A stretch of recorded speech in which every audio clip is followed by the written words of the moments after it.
আসসালামু আলাইকুম। ফ্যাসিবাদী অবৈধ সরকারের কাছ থেকে মুক্তি পেয়েছি।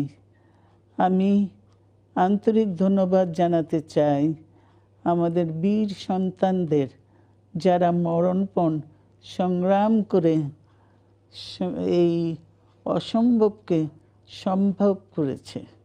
শত শত শহীদদের জানাই শ্রদ্ধা। এ বিজয় আমাদের নতুন সম্ভাবনা নিয়ে এসেছে। দীর্ঘদিনের নজিরবিহীন দুর্নীতি, গণতন্ত্রের ধ্বংসের স্তূপের মধ্য থেকে আমাদের নির্মাণ করতে হবে এক সমৃদ্ধ বাংলাদেশ। ছাত্র তরুণরাই আমাদের ভবিষ্যৎ। তরুণরা এই